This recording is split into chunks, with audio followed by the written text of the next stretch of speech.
All right, welcome all you excited math pre-calculus learners. So what we're going to be talking about today is transformation of functions. And so make sure you are jotting things down as we do this. All right, so here we go. It says the graph of h of x is shown on the grid below. So looks like we've got an absolute value function. Okay, so right now, technically, all right, if I were to interpret this function as an absolute value function, it looks like its vertex is right here at 4 and -4. That's kind of where its minimum is right here. So if this was, by the way, if you can look right here, it goes through that point right there. So it looks like it goes up 1, 2, 3, 4 over 2. So this absolute value function, if I had to interpret it, would start out as h of x equals, not 4, 2 times the absolute value of x minus 4 minus 4. Okay, that's what I would believe to be the function, because it kind of, you can see it goes up 2 over 1, up 2 over 1, up 2 over 1. You can see that's the scale, okay? But that's not what it's asking us to do. It's asking us, it says, which of the following is the graph of this function? So we have to look at this and figure out what transformation is happening. All right, so whenever you guys see an x plus 1, you know this is dealing with a left or right when you're dealing with this parentheses. Well, what number would you have to plug in there to make it equal to 0? And that's a -1. So I know it's going to go 1 unit to the left. 1 unit left. Now this number at the end always deals with up or down. The constant at the end always deals with whether it goes up or down. So we're going to go 3 units up. So if I go from right here 1 unit to the left and 3 units up, where will that put us? That's what we're looking for here. Okay, so if we're right here, we're at a 4 and a -4, and I go 1 unit to the left, that's going to put me right about here, and now I have to go 3 units up. So right here, there's a -3, so I got to go up 1, 2, 3, right there. Okay, so I got to find my vertex or my minimum of this absolute value graph right there between the 2 and the 4. So we're going to be at a 3 and a -1 for that vertex. So that's what I'm looking for, a 3 and a -1. All right, I think I found it right here. There's 3 and the -1. So I'm going to select B. All right, we got it. Okay. Now, that was just one problem, so let me go back and let's go ahead and do that again. Okay, let's try another one. Take a look. All right, wow, we get to graph this guy. Okay, so it says the graph of g of x is negative f of x, which is right here. There's negative f of x. It says graph the function h of x. If it's negative, so it's still negative, so it's still opening down, but it says x plus 2 plus 3.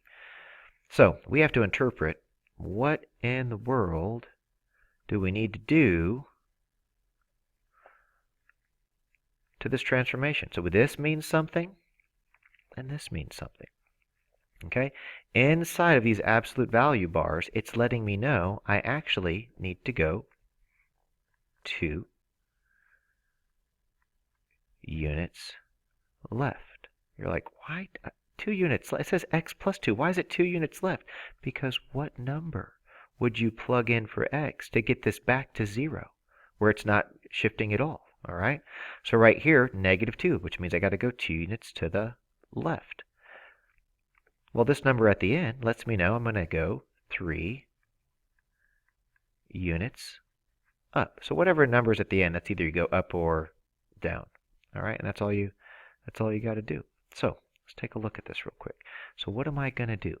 I'm going to go 2 units to the left, and I'm going to go 3 units up. So I'm going to put this vertex right there. So I'm going to use this interactive graph. All right, so here we go. We're going to take this dot. We're going to go over 1, 2, go 2 units to the left. We're going to go up 1, 2, 3. Then I'm going to take this dot. I'm going to go over 1, 2. I'm going to go up 1, 2, 3. So basically, if you take a look at this, all right, it's going to write on this. It went from here. You can clearly see. Get a nice dotted line here. You can hopefully see. I went 2 units to the left and 3 units up, 2 up. Now I can feel pretty confident I'm going to get the right answer. Boom, got it. Ooh, looks like we got a cubic function going on here. Cubic function going on. Now it says the graph of f of x is a transformation of the graph of g of x. So f of x is a transformation of g of x. So this guy came from this guy. Well, let's take a look at this one here. Here, see this point right here? It's right there. And I'm taking that point, I'm moving it right over here. So let's take a look. Basically, it looks like it just kind of slid. We're at negative. Oh, let's do a better job. Come on, man.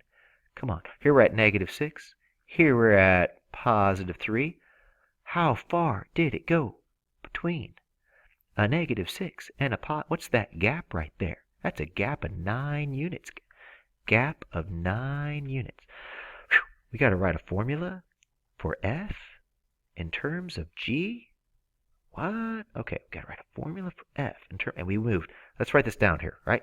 We definitely moved 9 units to the right. 9 units to the right. Write that down. Here we go. 9 units right. Okay, so f of x. It's going to be g of x, but we're going to put -9 close parentheses. Now you're like, I don't know what you're talking about. This doesn't make a whole lot of sense. Let me go to Desmos real quick. All right, let me go to Desmos real quick. That's kind of a cool tool I like to use. All right, so let's go to Desmos, and let's go ahead and just kind of make what I think f of x is. Oh, wrong one. F of x. So, or sorry, g of x. G of x is at, I'm going to put -6, -5. All right, so here we go. I'm going to put g of x equals, I'm going to put parentheses x plus 6, close parentheses, to the power of 3. It's a cubic function. And I'm going to go -5. Okay, so I'm going to zoom out a little bit so you can see. There's our function. There's our point right there, -6, -5.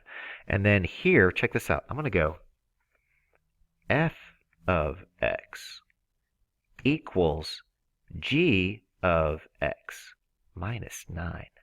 And one thing I want you to understand, all I basically did was I took g of x, our function. I'm saying f of x is whatever g of x is, but we're just moving it 9 units to the right. So you can see, hey, now we're at 3, -5. And if you look at our function, right here, we're at 3, -5. It went 9 units to the right.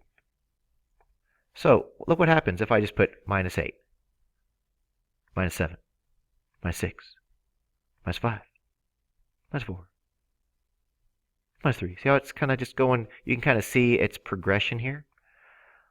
Well, if I put a plus, look what happens. If I put +1, now it's going, oh, not equals 1, sorry. +1, now it's going, it's going the other direction. What? So you can see how that works. So I'm going to put x -9, and that lets me know, hey, I'm moving 9 units to the right. Now I feel pretty good about my answer. I'm going to put g of x -9. I'm going to say, boom shakalaka. That's what I'm talking about. If you've ever seen, what's that game? NBA Jam, yeah, back in the day. That was awesome. All right, so here we go. It says f of x is a transformation of the graph of h of x. So f of x was transformed from h. So this came from this. All right, we got this. Ooh, given that h of x equals negative parentheses x -1 squared -1, write an expression for f of x in terms of x. So we're just writing f of x in terms of x. Oh, I'm glad we got this one because this is a little bit different than the last one. So check this out. Can everybody see that in h of x, we got a little vertex right here, and it's at a 1 and a negative 1. So here we go. I'm going to rewrite it here. We got h of x equals negative parentheses x minus 1 close parentheses squared minus 1. And there's our vertex right there. All right, from 0, 0, it went over 1 to the right and down 1. So there's the over 1 to the right and down 1. Now let's take a look at f of x. We'll show you guys how to write the equation. Now f of x is still going to be negative. It's still going to open up negative. But let's take a look at the vertex. The vertex is right here. There's the maximum. So where's the maximum at? It's at a 1, 5. So to shift it from 0, 0, where the parent function would be at 0, 0, it's going to go over 1 to the right. So put x minus 1. And it's going to go up a 1, a 2, a 3, a 4, a 5. Now I am not writing f of x in terms of h of x. If I was writing f of x in terms of h of x, this is how I would write it. I would say f of x equals h parentheses of x, because that hasn't changed. It's still h of x. It still stays, but I would have to go up 1, 2, 3, 4, 5, 6. There we go. So that's how I would write it in terms of h of x. This is how I would write it. Ready? I'm going to put in terms of x, and this is how I would write it in terms of h. Okay, so I'm going to go and type these into Desmos so you can kind of see how it works. So here we go. I'm going to go Desmos. Let's go and take these out here, and we'll go back to there's h of x. So I'll go ahead and use h of x. Oops. Parentheses equals negative parentheses x minus 1. Close that parentheses. Square that sucker. Minus 1. There we go. Now I said our function in terms of x, f of x, will equal the same shift, still 1 unit to the right. Still 1 unit to the right. But we had to travel up 5. There we go. But if I were to write f of x in terms of h, it would be h of x. And then I would just simply add 6. And hopefully you see that these are the exact same function. This one just happens to be in terms of x. This it happens to be in terms of h. I don't know if I can move this over a little bit. All right, in terms of x, in terms of h of x. There we go. See, they're the same.